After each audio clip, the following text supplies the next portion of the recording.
क्या आपने कभी सोचा है, अगर परमेश्वर प्रेममय और सर्वशक्तिमान है तो शैतान कहां से आया? क्या परमेश्वर ने उसे बनाया? अगर हां, तो फिर शैतान बुरा क्यों है? यह एक ऐसा रहस्य है जिसने सदियों से लोगों को चौंकाया है, और आज हम इस रहस्य के सबसे गहरे कोणों में झांकने जा रहे हैं। कल्पना कीजिए, एक समय था जब कुछ भी नहीं था, न पृथ्वी, न सूरज, न तारे, बस असीम शून्य और अनंत काल तक जीवित रहने वाली एक शक्ति, परमेश्वर। परमेश्वर ने इस ब्रह्मांड को रचने से पहले एक और दुनिया बनाई थी, एक अदृश्य संसार, एक दिव्य संसार। यह वह संसार था जिसे हम स्वर्ग कहते हैं। स्वर्ग में कोई दर्द नहीं था, कोई अंधकार नहीं, कोई अन्याय नहीं।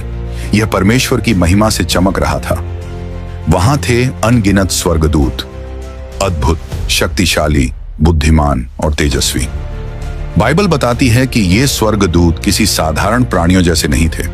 वे अद्भुत क्षमता से भरपूर थे। वे प्रकाश की गति से भी तेज चल सकते थे। वे अदृश्य संसारों में यात्रा कर सकते थे और वे महान शक्ति रखते थे। हर स्वर्गदूत का एक काम था। कोई परमेश्वर की आराधना करता था, कोई संदेशवाहक था, कोई योद्धा था, और कुछ ऐसे थे जो परमेश्वर के सिंहासन के सबसे करीब थे। परंतु इन सब के बीच एक स्वर्गदूत सबसे अलग था, सबसे सुंदर, सबसे बुद्धिमान, सबसे तेजस्वी। उसका नाम था लूसीफर। लूसीफर सिर्फ कोई साधारण स्वर्गदूत नहीं था, वह परमेश्वर के सबसे करीब था। वह परमेश्वर के सिंहासन के पास खड़ा रहने वाला अभिषिक्त करूब था। परमेश्वर ने उसे अद्वितीय सौंदर्य और शक्ति दी थी। उसकी महिमा ऐसी थी कि कोई और स्वर्गदूत उसकी बराबरी नहीं कर सकता था। उसकी आवाज संगीत से भी मधुर थी। वह ज्ञान और शक्ति का भंडार था। स्वर्गदूत उसकी ओर देखते और कहते, लूसीफर जैसा कोई नहीं। लेकिन कोई नहीं जानता था कि इस तेजस्वी प्रकाश के पीछे एक अंधेरा छुपा था। लूसीफर के मन में एक रहस्यमयी विचार ने जन्म लेना शुरू कर दिया था। एक ऐसा विचार जो पहले कभी किसी के मन में नहीं आया था। स्वर्ग में हर चीज परिपूर्ण थी, वहां सिर्फ आनंद और प्रेम था। फिर भी लूसीफर के मन में कुछ बदल रहा था। धीरे धीरे वह अपनी सुंदरता को निहारने लगा। वह अपनी बुद्धिमानी पर गर्व करने लगा। वह अपनी शक्ति पर अभिमान करने लगा। फिर एक दिन उसके मन में पहली बार एक नया विचार आया, अगर मैं परमेश्वर के समान बन जाऊं तो। लूसीफर ने अपने दिल में यह सोचना शुरू कर दिया, मैं इतना सुंदर हूं, इतना बुद्धिमान हूं, सबसे ताकतवर हूं, तो मैं परमेश्वर के सिंहासन पर क्यों ना बैठूं? परमेश्वर जानता था कि उसके स्वर्गदूत क्या सोच रहे हैं, लेकिन उसने लूसीफर को तुरंत नहीं रोका। पर क्यों? परमेश्वर चाहता तो उसे तुरंत नष्ट कर सकता था, लेकिन नहीं, उसने उसे समय दिया। क्यों? क्या परमेश्वर जानबूझकर उसे शैतान बनने दे रहा था, या फिर कुछ और योजना थी? अब लूसीफर का मन पूरी तरह बदल चुका था। पहले वह परमेश्वर की महिमा में मग्न रहता था, लेकिन अब वह अपनी ही प्रशंसा करने लगा था। उसने अपने विचारों को दूसरों से साझा नहीं किया, लेकिन उसकी चालाकी से धीरे धीरे अन्य स्वर्गदूतों के मन में भी संदेह पैदा होने लगा। क्या सच में परमेश्वर सबसे ऊंचा है? अगर लूसीफर राजा बन जाए तो क्या हम और अधिक स्वतंत्र नहीं होंगे? शायद हमें कुछ नया आजमाना चाहिए। एक छोटा सा विचार धीरे धीरे एक आग बन रहा था। लूसीफर खुद को अब एक राजा की तरह देखने लगा था। वह चाहता था कि स्वर्गदूत उसका सम्मान करें, उसी की आराधना करें। पर यह कैसे संभव था? स्वर्ग तो परमेश्वर का था, तो क्या लूसीफर परमेश्वर को सिंहासन से हटाने की सोच रहा था? लूसीफर का अभिमान उसे किस दिशा में ले जाता है? वह विद्रोह कैसे करता है? परमेश्वर उसे क्यों नहीं रोकता? और क्या स्वर्ग में युद्ध होने वाला है? कल्पना कीजिए, अनंत काल से पहले की बात। स्वर्ग में सब कुछ उज्जवल था, शांति से भरा हुआ। लाखों स्वर्गदूत परमेश्वर की महिमा का गुणगान कर रहे थे। वहां का वातावरण प्रेम, आदर और पवित्रता से भरा था। परमेश्वर के सिंहासन के चारों ओर तेजस्वी स्वर्गदूतों की सेना थी जो उसकी आराधना कर रही थी। लेकिन उस स्वर्ग में एक ऐसा क्षण आया जिसने सब कुछ बदल दिया। एक विचार जन्मा, और उसी विचार ने पूरे स्वर्ग को हिलाकर रख दिया। लूसीफर वह स्वर्ग का सबसे सुंदर और बुद्धिमान स्वर्गदूत था। वह परमेश्वर के सबसे नजदीक था, उसकी महिमा का सबसे बड़ा प्रतिनिधि। यहेजकेल 28 का 12 से 15 में कहा गया है कि वह निर्दोष और परिपूर्णता की मुहर था, लेकिन उसके भीतर धीरे धीरे एक नया विचार जन्म लेने लगा। शायद यह केवल एक विचार भर था, क्या मैं परमेश्वर के बराबर नहीं हो सकता? शायद यह केवल एक सवाल था, क्यों सिर्फ परमेश्वर को आराधना मिले? क्या मैं भी उसकी तरह नहीं हो सकता? लेकिन यह विचार लूसीफर के भीतर गहराई से बैठ गया। शुरू में वह खुद से लड़ता रहा, नहीं, यह गलत है, परमेश्वर ही सर्वोच्च हैं। लेकिन फिर उसकी सोच बदलने लगी। वह स्वर्ग के हर नियम को देखने लगा। उसने हर व्यवस्था का निरीक्षण किया और फिर एक और सवाल उसके मन में आया, अगर मैं भी शासक बन जाऊं तो? धीरे धीरे यह सवाल उसके अस्तित्व का हिस्सा बन गया। अब वह सिर्फ परमेश्वर की महिमा नहीं देख रहा था, बल्कि अपनी खुद की महिमा चाहता था। लूसीफर समझ गया था कि उसे अकेले विद्रोह करने से कुछ हासिल नहीं होगा। उसे और भी स्वर्गदूतों की आवश्यकता थी। उसने स्वर्ग के अन्य स्वर्गदूतों से गुप्त रूप से बातचीत करनी शुरू कर दी। क्या तुमने कभी सोचा है कि हमें भी कुछ अधिकार मिलने चाहिए? हम इतने शक्तिशाली हैं, लेकिन हमें हर आज्ञा का पालन करना पड़ता है। क्यों? क्या यह सही है कि सिर्फ एक ही परमेश्वर हो? कुछ स्वर्गदूत इन सवालों से विचलित हो गए। उन्होंने कभी ऐसा कुछ नहीं सोचा था, लेकिन जब लूसीफर ने उन्हें यह बताना शुरू किया कि वह एक नया शासन ला सकता है, जहां वे स्वतंत्र होंगे, जहां उन्हें अपनी इच्छा से जीने का अधिकार मिलेगा, तो धीरे धीरे स्वर्गदूत उसकी ओर आकर्षित होने लगे। स्वर्ग में अब एक अलग सी हलचल थी। कुछ स्वर्गदूतों के विचार बदल रहे थे। वे अब पहले की तरह नहीं सोच रहे थे। जो कल तक परमेश्वर की महिमा के गीत गा रहे थे, वे अब लूसीफर की बातों पर विचार कर रहे थे। कुछ डर रहे थे, क्या यह सही है? कुछ उत्साहित थे, शायद लूसीफर सही कह रहा है। और कुछ पूरी तरह से लूसीफर के पक्ष में आ गए थे। हाँ, हमें भी शक्ति चाहिए। लूसीफर का प्रभाव बढ़ता जा रहा था। अब वह केवल विचारों तक सीमित नहीं था, बल्कि उसने अपने अनुयायियों को संगठित करना शुरू कर दिया था। फिर वह दिन आया जब लूसीफर ने छुपकर बातें करना बंद कर दिया। वह परमेश्वर की सभा में आया, जहां सभी स्वर्गदूत परमेश्वर की आराधना कर रहे थे। लेकिन इस बार लूसीफर के चेहरे पर पहले जैसी विनम्रता नहीं थी। वह आगे बढ़ा, अपने चारों ओर देखा और फिर उसने घोषणा कर दी, मैं अपने सिंहासन को परमेश्वर के सिंहासन से ऊपर उठाऊंगा। एक सन्नाटा छा गया। स्वर्ग में ऐसा पहले कभी नहीं हुआ था। क्या कोई सच में परमेश्वर को चुनौती दे सकता है? परमेश्वर के सिंहासन के चारों ओर खड़े स्वर्गदूतों ने अविश्वास से देखा। अब फैसला होना था। परमेश्वर के स्वर्गदूत, जिनका नेतृत्व प्रधान स्वर्गदूत मीकाएल कर रहे थे, तुरंत हरकत में आ गए और स्वर्ग में युद्ध हुआ। मीकाएल और उसके स्वर्गदूतों ने अजगर से लड़ाई की और अजगर और उसके स्वर्गदूतों ने भी लड़ाई की। स्वर्ग में पहली बार युद्ध हुआ। यह कोई साधारण युद्ध नहीं था। यहां शक्ति और बुद्धिमत्ता की लड़ाई थी। आकाश बिजली की तरह चमक उठा। चारों ओर उग्र आग थी। स्वर्गदूतों की तलवारें टकरा रही थीं। स्वर्ग का सबसे भयानक संग्राम चल रहा था। लेकिन लूसीफर हार गया। उसके विचार जितने भी प्रभावशाली थे, वह परमेश्वर की शक्ति से अधिक नहीं थे। और वह बड़ा अजगर, जो पुराना सांप कहलाता है, जिसे शैतान और शत्रु कहा जाता है, पृथ्वी पर गिरा दिया गया और उसके स्वर्गदूत भी उसके साथ गिरा दिए गए। स्वर्ग अब पहले जैसा शांत हो गया था, लेकिन लूसीफर और उसके अनुयायी अब गिर चुके थे। अब लूसीफर, जो कभी सबसे उज्जवल स्वर्गदूत था, शैतान बन चुका था। लेकिन यहां कहानी खत्म नहीं होती, क्योंकि अब वह पृथ्वी पर आ चुका था और उसके मन में एक नई योजना थी। अब उसका अगला लक्ष्य कौन था? स्वर्ग में पराजित होकर निकाले जाने के बाद लूसीफर और उसके स्वर्गदूतों को एक नई जगह की तलाश थी, जहां वे अपनी सत्ता स्थापित कर सकें। लेकिन सवाल यह था, अब अगला कदम क्या होगा? लूसीफर ने अपने चारों ओर देखा। अंधकार से घिरी उस जगह में कुछ भी नहीं था। उसकी शक्तियां कमजोर पड़ रही थीं। वह अब पहले की तरह तेजस्वी नहीं था। उसकी सेना भी बिखरी हुई थी। परमेश्वर ने उसे स्वर्ग से गिरा दिया था, लेकिन वह अभी भी हार मानने के लिए तैयार नहीं था। तभी उसकी नजर पड़ी पृथ्वी पर। तो फिर सवाल उठता है, क्या उसने पृथ्वी पर आकर कुछ किया? अगर किया तो क्या? और क्या परमेश्वर उसे रोक नहीं सकता था? परमेश्वर एक न्यायी परमेश्वर है। वह किसी को भी जबरदस्ती अपनी आराधना के लिए मजबूर नहीं करता। जब लूसीफर ने विद्रोह किया तो परमेश्वर ने उसे दंड दिया और उसे स्वर्ग से निकाल दिया। लेकिन यहां एक और सवाल उठता है, परमेश्वर ने उसे तुरंत क्यों नहीं नष्ट किया? कल्पना कीजिए, अगर कोई सरकार के खिलाफ विद्रोह करता है और सरकार तुरंत उसे मार डालती है तो बाकी लोग क्या सोचेंगे? क्या वे यह नहीं मानेंगे कि सरकार ने उसे इसलिए मार दिया क्योंकि वह सही था?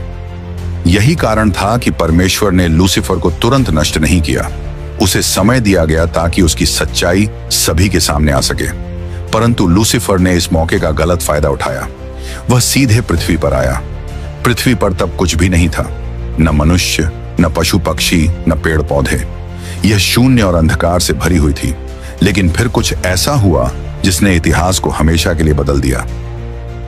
बाइबल कहती है, आदि में परमेश्वर ने आकाश और पृथ्वी की सृष्टि की और परमेश्वर ने कहा, हम मनुष्य को अपने स्वरूप के अनुसार बनाएं।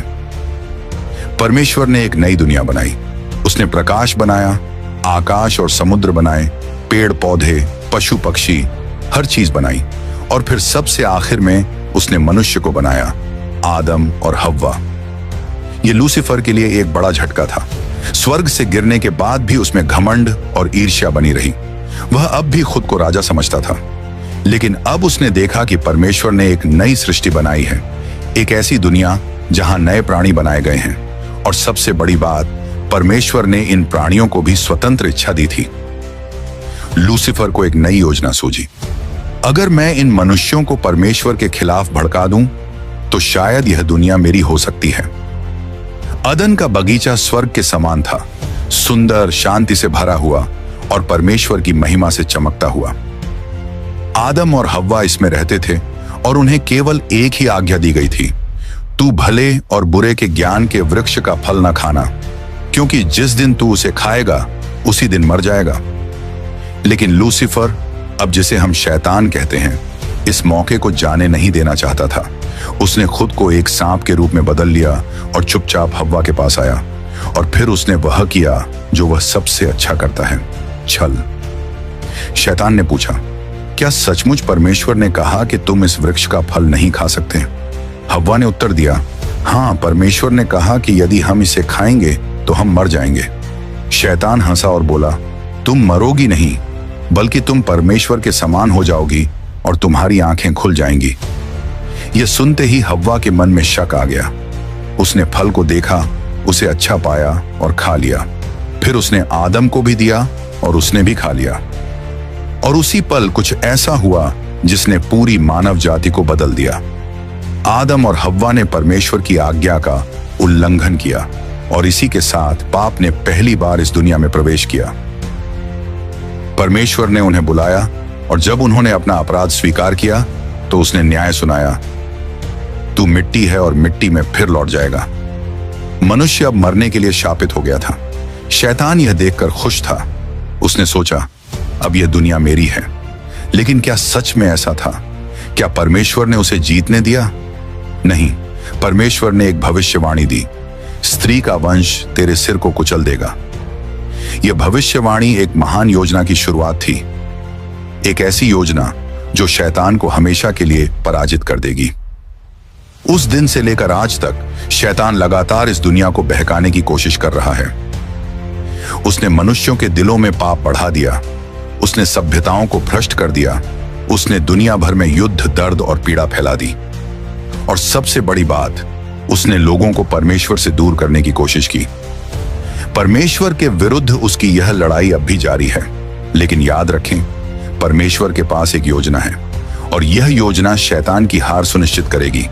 तो अब हमें समझ में आता है, परमेश्वर ने लूसीफर को सिद्ध बनाया था, लेकिन लूसीफर ने अपनी स्वतंत्र इच्छा से गलत चुनाव किया और शैतान बन गया।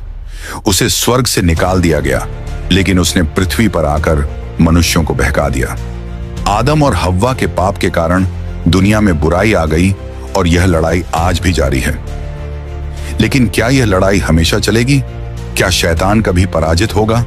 इसका उत्तर बाइबल में छिपा है, और इस रहस्य को समझने के लिए हमें यीशु मसीह की कहानी को देखना होगा। वह कहानी जिसने शैतान की अंतिम हार की नींव रखी। पुराने नियम में भविष्यवक्ताओं ने बार बार उस मसीहा के आने की भविष्यवाणी की जो परमेश्वर और मनुष्य के बीच की खाई को हटाएगा और शैतान की योजनाओं को विफल कर देगा। यशायाह 7:14 में लिखा है, देखो, एक कुंवारी गर्भवती होगी और वह एक पुत्र को जन्म देगी और उसका नाम इम्मानुएल रखा जाएगा। इसका अर्थ है कि मसीहा का जन्म चमत्कारिक रूप से होगा और वह स्वयं परमेश्वर होगा। मीका 5:2 में लिखा है, हे बेथलेहम, तू यहूदा के हजारों में छोटा है, तो भी तुझ में से एक पुरुष निकलेगा जो इस्राएल में प्रभुता करेगा। इसका मतलब है कि मसीहा बेथलेहम में जन्म लेगा। यशायाह 53:5 में लिखा है, परंतु वह हमारे ही अपराधों के कारण घायल किया गया, वह हमारे अधर्म के कामों के कारण कुचला गया, हमारी शांति के लिए ताड़ना उस पर पड़ी कि उसके कोड़े खाने से हम चंगे हो जाएं। इसका मतलब है कि मसीहा हमारी ओर से पीड़ा सहेगा और हमें शैतान के बंधन से मुक्त करेगा। इन भविष्यवाणियों के अनुसार मसीहा न केवल हमें पाप से छुड़ाएगा, बल्कि वह शैतान की शक्ति को भी नष्ट कर देगा। जब समय पूरा हुआ तो परमेश्वर ने अपने वचन के अनुसार अपने पुत्र यीशु मसीह को इस संसार में भेजा, क्योंकि परमेश्वर ने जगत से ऐसा प्रेम रखा कि उसने अपना इकलौता पुत्र दे दिया, ताकि जो कोई उस पर विश्वास करे वह नष्ट न हो परंतु अनंत जीवन पाए। यीशु का जन्म, जीवन और सेवा शैतान के खिलाफ युद्ध की शुरुआत थी। वह एक साधारण बालक के रूप में जन्मा, लेकिन उसका जन्म चमत्कारिक था। उसकी मां मरियम कुंवारी थी और उसका जन्म पवित्र आत्मा के द्वारा हुआ था। उसने सत्य की शिक्षा दी और शैतान के झूठ को उजागर किया। उसने बीमारों को चंगा किया, मुर्दों को जिलाया और दुष्ट आत्माओं को बाहर निकाला, यह साबित करते हुए कि शैतान की शक्ति उसके सामने कुछ नहीं थी। लेकिन शैतान ने भी हार नहीं मानी। उसने यहूदा इस्करियोती और फरीसियों के माध्यम से यीशु को मरवाने की योजना बनाई। शैतान ने सोचा कि जब उसने यीशु को क्रूस पर चढ़वाया तो उसने जीत हासिल कर ली, लेकिन वास्तव में वही क्षण उसकी सबसे बड़ी हार थी। जब यीशु क्रूस पर मरे तो उन्होंने हमारे पापों का दंड अपने ऊपर ले लिया, और जब वह तीसरे दिन जी उठे तो उन्होंने मृत्यु और पाप पर पूरी विजय प्राप्त कर ली। इसलिए 1 कुरिन्थियों 15:55 में लिखा है, हे मृत्यु तेरी जय कहां रही, हे मृत्यु तेरा डंक कहां रहा। क्रूस पर शैतान की शक्ति टूट गई, लेकिन कहानी यहीं खत्म नहीं होती। यीशु ने वादा किया कि वह फिर से आएंगे, और जब वह आएंगे तब शैतान को पूरी तरह नष्ट कर देंगे। प्रकाशित वाक्य 22:12 में यीशु ने कहा, देख, मैं शीघ्र आने वाला हूं और हर एक के काम के अनुसार बदला देने के लिए प्रतिफल मेरे पास है। शैतान जानता है कि उसका अंत निश्चित है, लेकिन फिर भी वह हार मानने को तैयार नहीं है। बाइबल हमें बताती है कि वह पूरी दुनिया को धोखा देने में लगा हुआ है। शैतान ने न केवल अदन की वाटिका में आदम और हव्वा को धोखा दिया, बल्कि वह आज भी पूरी दुनिया को गुमराह कर रहा है। झूठी शिक्षाएं, नकली भविष्यवाणी करने वाले लोग और दुनिया भर में फैली हुई बुराई, ये सब उसी के षड्यंत्र का हिस्सा है। लेकिन सवाल यह है कि शैतान यह सब क्यों कर रहा है? उसका मकसद यही है कि वह ज्यादा से ज्यादा लोगों को परमेश्वर से दूर कर सके। वह चाहता है कि लोग सत्य को न पहचाने और मसीह की ओर न आए। लेकिन क्या वह इसमें सफल रहेगा? क्या सच में शैतान पूरी दुनिया को अपने जाल में फंसा लेगा? बाइबल हमें बताती है कि समय के अंत में एक अंतिम युद्ध होगा, अच्छाई और बुराई के बीच, मसीह और शैतान के बीच। और उन्होंने उन आत्माओं को इकट्ठा किया उस स्थान पर जो इब्रानी में हरमगिदोन कहलाता है। यह वह अंतिम समय होगा जब शैतान पूरी दुनिया को इकट्ठा करेगा और परमेश्वर के खिलाफ विद्रोह करेगा। वह दुनिया के नेताओं और राष्ट्रों को धोखा देगा ताकि वे परमेश्वर के विरुद्ध युद्ध छेड़ दें। शैतान जानता है कि यह उसकी अंतिम लड़ाई होगी, इसलिए वह अपनी पूरी शक्ति झोंक देगा, लेकिन परमेश्वर भी अपनी योजना को पूरा करेगा। क्या आप जानते हैं कि बाइबल में न्याय के दिन का वर्णन किया गया है? प्रकाशित वाक्य 20:11-12 में लिखा है, फिर मैंने एक बड़ा श्वेत सिंहासन और उसे जो उस पर बैठा है देखा, और मरे हुए छोटे बड़े सब सिंहासन के सामने खड़े हुए और पुस्तकें खोली गईं और एक और पुस्तक खोली गई जो जीवन की पुस्तक है और मरे हुओं का न्याय उन पुस्तकों में लिखी बातों के अनुसार किया गया। इस दिन परमेश्वर हर व्यक्ति का न्याय करेगा। जो लोग मसीह के साथ खड़े होंगे उन्हें अनंत जीवन मिलेगा, लेकिन जो लोग शैतान का अनुसरण करेंगे वे नाश किए जाएंगे। और जिस किसी का नाम जीवन की पुस्तक में लिखा हुआ न पाया गया वह आग की झील में डाला गया। शैतान का भी यही अंत होगा। और वह शैतान जो उन्हें धोखा देता था आग और गंधक की झील में डाल दिया गया, जहां वह पशु और झूठा भविष्यवक्ता भी होगा और वे युगानुयुग यातना में रहेंगे। परमेश्वर ने पहले से ही यह तय कर दिया है कि शैतान का अंत आग की झील में होगा। यही उसकी अंतिम हार होगी। अब सवाल यह है कि शैतान की हार के बाद क्या होगा। बाइबल हमें बताती है कि परमेश्वर एक नई पृथ्वी और नया आकाश बनाएगा, जहां कोई पाप नहीं होगा, कोई मृत्यु नहीं होगी और कोई दुख नहीं होगा। फिर मैंने एक नया आकाश और एक नई पृथ्वी को देखा, क्योंकि पहला आकाश और पहली पृथ्वी जाती रही थी और समुद्र भी न रहा। यह वही दुनिया होगी जो परमेश्वर ने आरंभ में बनाई थी, निर्दोष, पवित्र और अनंत। अब जब आप इस पूरी सच्चाई को जान चुके हैं तो आप किसके पक्ष में खड़े होंगे? क्या आप उस मसीह का अनुसरण करेंगे जिसने आपके लिए अपने प्राण दिए, या आप शैतान के जाल में फंसकर पाप की राह पर चलेंगे? प्रकाशित वाक्य 3:20 में लिखा है, देख मैं द्वार पर खड़ा हुआ खटखटाता हूं। यदि कोई मेरा शब्द सुनकर द्वार खोलेगा तो मैं उसके पास भीतर आकर उसके साथ भोजन करूंगा और वह मेरे साथ। परमेश्वर आपको आज बुला रहा है। क्या आप उसकी पुकार सुनेंगे? शैतान की हार निश्चित है, लेकिन आपकी जीत तभी संभव है जब आप मसीह के साथ खड़े हों। इस वीडियो को बाकी लोगों तक शेयर करें ताकि वे भी इस सच को जान पाएं, और हमारे चैनल को सब्सक्राइब करना न भूलें।